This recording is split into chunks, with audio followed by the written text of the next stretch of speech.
Hello दोस्तों, RPF SI 2024 में आई हुई ये क्वेश्चन थी जिसमें छोटी और सबसे बड़ी भिन्न के बीच का हमें अंतर ज्ञात करना था। ये दिए हुए भिन्न है 3/8, 5/9, 26/27, 15/32 दिया हुआ है, जिसमें से आपको छोटी और सबसे बड़ी सबसे छोटी भिन्न के बीच का अंतर ज्ञात करना है। तो अगर ये इस प्रकार का क्वेश्चन यदि आपको कभी आए तो हम सबसे पहले इन क्वेश्चनों को करने के लिए सभी भिन्न को दशमलव में बदलते हैं। जैसे आप देख रहे होंगे कि हमने पहले से ही करके रखा है, आप भी अपने कॉपी में कर सकते हैं। जैसे पहला भिन्न है 3/8, तो 3/8 दिया है, तो इसको भिन्न दशमलव में बदलने के लिए 3 में 8 से भाग देते हैं, तो पहाड़ा पढ़ते हैं, 8 का पहाड़ा पढ़ते हैं तो 8 जीरो में 0 हुआ, फिर दशमलव बढ़ा के ये 30 हो जाता है, तो 8 त्रिक 24 हुआ। और फिर यहाँ पे हम देखेंगे कि 5/9 है, इसको हम करने के लिए दशमलव में बदलने के लिए 9 जीरो में 0 होगा और दशमलव फिर लगाएंगे तो ये 50 हो जाएगा। फिर 9 का पहाड़ा पढ़ेंगे, 9×5 = 45 होगा। और फिर हम 26/27 को देखेंगे तो 27 जीरो में 0 होगा। और फिर जब इसमें हम दशमलव लगाएंगे तो इसमें 1 जीरो बढ़ जाएगा, हो जाएगा 260। कितना हो जाएगा? 260 हो जाएगा। 260 हो जाएगा, जिससे हम 27 का पहाड़ा पढ़ेंगे तो क्योंकि 10 बार जाने पर 270 हो जाएगा, इससे हम मानेंगे कि यह 9 बार जाएगा। तो अब फिर अगला हो जाएगा यहाँ पे, अगला फिर यहाँ पे 15/32 है, इसको बदलेंगे तो 32 जीरो में 0 होगा और ये 150 हो जाएगा। तो 30×5 = 150 होता है। तो क्योंकि यह 32 का पहाड़ा है अर्थात यह ज़्यादा हो जाएगा, इसलिए हम 4 बार इसे ले जाएंगे। अब आप देख रहे होंगे कि हम इसको दशमलव में बदल दिया। अब आप सोच रहे होंगे कि यह क्यों हमने दशमलव के एक ही अंक तक निकाला। तो ऐसा क्वेश्चन जब आए दोस्तों तो दशमलव के एक ही स्थान तक निकालना चाहिए। ज़रूरत पड़े तभी हम 2 अंक तक जाते हैं, वरना हमारा क्वेश्चन एक ही अंक तक हल हो जाता है। जैसे इसमें आप देखेंगे कि 0.3 आया, 0.5 आया, 0.9 आया, 0.4 आया। तो दशमलव के संख्याओं में सबसे बड़ी और सबसे छोटी संख्या का पहचान करने के लिए दशमलव के तुरंत बाद संख्या को हम देखते हैं, जिसमें सबसे बड़ी अंक होता है, जिसमें सबसे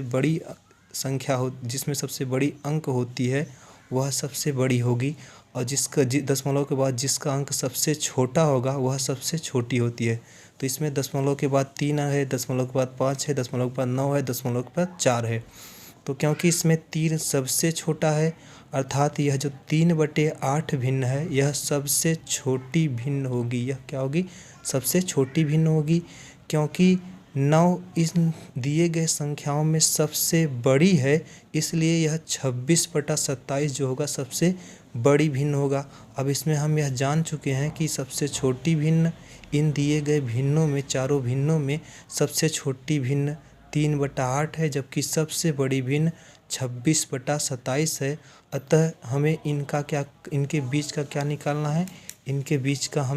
इनके बीच का देखिए यहाँ पे दोस्तों, इनके बीच का अंतर निकालना है। तो अंतर निकालने के लिए हम देखेंगे, क्योंकि अंतर बड़ी में से हमेशा छोटी को घटा जाता है, अतः 26/27 में से हमने 3/8 को निकालना है। तो अतः अब क्योंकि इसमें इन भिन्नों में हर का मान जो है अलग अलग है, अतः 27 × 8 हो जाएगा और इनका तिर्यक गुणा हो जाएगा। 26 का 8 में गुणा और 27 का 3 में गुणा। ऐसा हम तब करते हैं जब भिन्न दोनों अलग अलग होती हैं। जब जैसे ये 26/27 हो, यह भी अलग है, और 3/8 इन दोनों में कुछ भी कॉमन नहीं है। तो ऐसे भिन्नों को जल्दी करने के लिए हम लसाअ नहीं निकालते हैं, इनका क्रॉस मल्टीप्लिकेशन कर देते हैं, इनका तिर्यक गुणा कर देते हैं। अतः 26 में 8 का गुणा करके पहले लिख देंगे और 27 में 3 का गुणा करके बाद में लिखेंगे, क्योंकि माइनस का चिन्ह है, घटाना है, अंतर ज्ञात करना है, इसलिए माइनस लगाएंगे। और नीचे जो होगा 27 अलग है, 8 अलग है, अतः 27 × 8 लिखेंगे।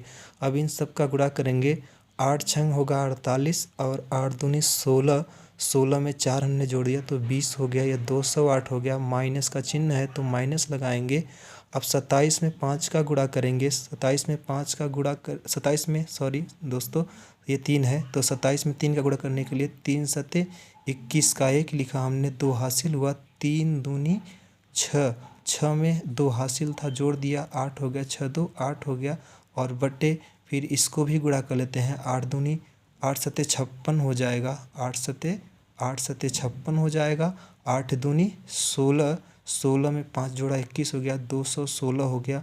अब इनको घटाएंगे तो 8 में से 1 गया 7 आएगा, जबकि 2 में से यहाँ पे 0 है, 0 में से 2 जाएगा नहीं, उधार लेगा, तो 10 में से 2 गया, 10 में से 8 गया, 2 आएगा, 10 में से 8 गया, क्योंकि यह 0 था, 0 में 8 नहीं जाएगा, तो यह 2 से उधार लिया, 10 हो गया, और 10 में से हम 8 को घटाएंगे तो 2 हो जाएगा, क्योंकि इस 81 के पास सैकड़ा वाला अंक नहीं है इस अतः जो 2 यहाँ पे 1 बचा था उसको हम उतार लेते हैं, और नीचे 216 ऑप्शन पे हम जाएंगे।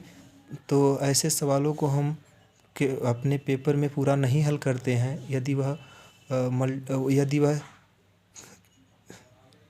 यदि वह चॉइस वाला ऑप्शन है, उसमें ऑप्शन दिए गए हैं, तो हम उसमें उनके ऑप्शन के आधार पर जो मिलता रहता है, कि जैसे यहाँ पे हमने 8 से 56 लिखा तो 6 आ रहा था, तो यहीं पे हम ऑप्शन में देख लेना चाहिए था कि इस क्या 6, क्योंकि ऑप्शन में सभी में हर का मान बदला है, तो ऑप्शन में 6 सिर्फ इसी ऑप्शन में है, इसलिए ए सही होगा मित्रों, हमारा ए क्या होगा, सही हो जाएगा, और सब ऑप्शन गलत हो जाएंगे।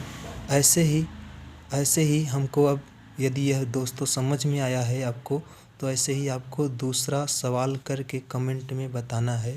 जय हिंद दोस्तों।